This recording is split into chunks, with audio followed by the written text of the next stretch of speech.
everyone, I'm astrologer Anusu and I'm back with another video on Gemini astrology.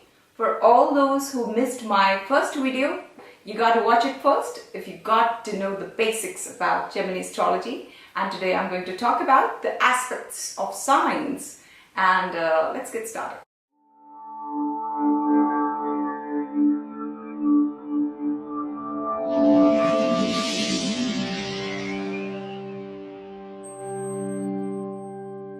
So hey guys, today I'm going to talk about Gemini astrology part 2 video.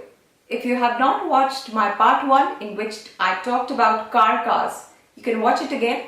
But yes, I'm going to recapitulate what I told in the previous video.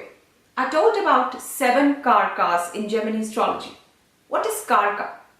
Karaka is the significator. Like in Vedic astrology, we have 12 houses in a horoscope and each house has a significator. Like the first house significator is Sun, second house, fifth house, ninth house, 11th house is Jupiter, third house is Mars, fourth house is Moon, then the 6th house, 8th house, 12th house is Saturn.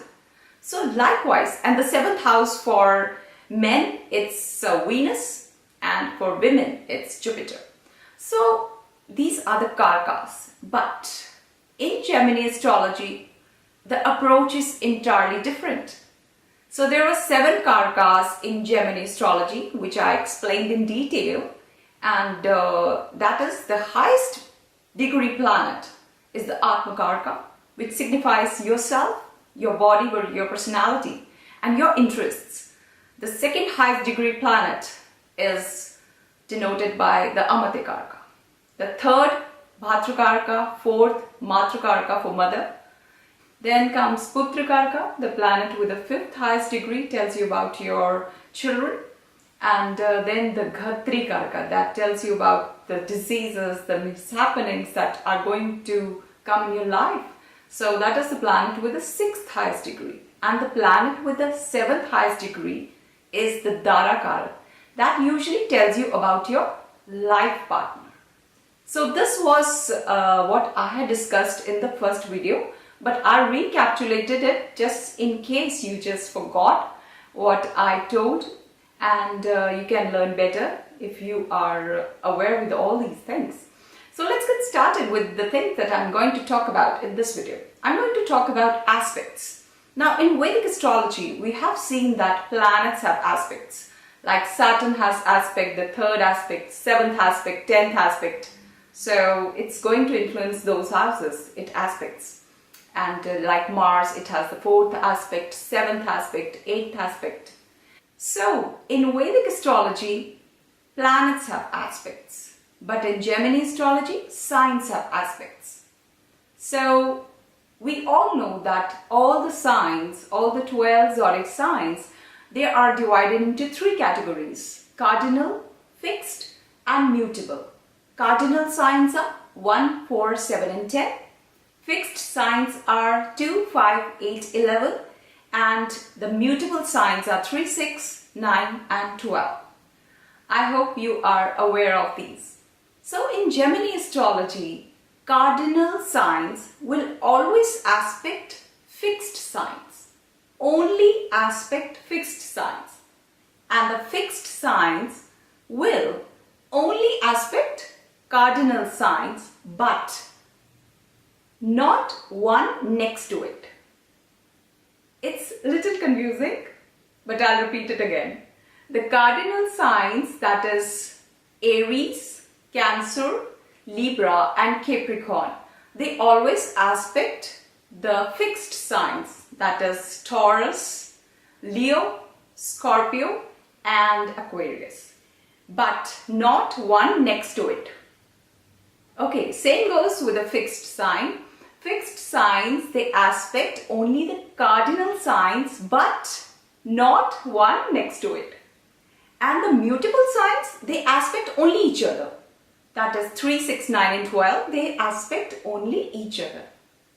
So it's a little confusing, but when you are aware with all these rules, then when you see the horoscope, it becomes very clear. And after this, I'm going to give you an example and you can easily know that how these aspects work. So let me make it clear. All the cardinal signs will aspect all the fixed signs, but not the one next to it. For example, Aries will aspect Leo, Scorpio, and Aquarius only. It will not aspect Taurus because Taurus comes next to it. Let me give one more example. Now, Scorpio is a fixed sign. Scorpio will aspect only Aries, Cancer, and Capricorn, and will not aspect Libra because Libra is just next to it. I hope it's clear. So, I'm giving an example of a Sagittarius ascendant person. You can see in the first house there is number 9. So, if we see where Saturn is in this chart, Saturn is in the 8th house and is in Cancer. Now, if we see Vedic astrology, according to Vedic astrology, Saturn will aspect the 10th house from its 3rd aspect, the 2nd house from its 7th aspect, and the 5th house from its 10th aspect.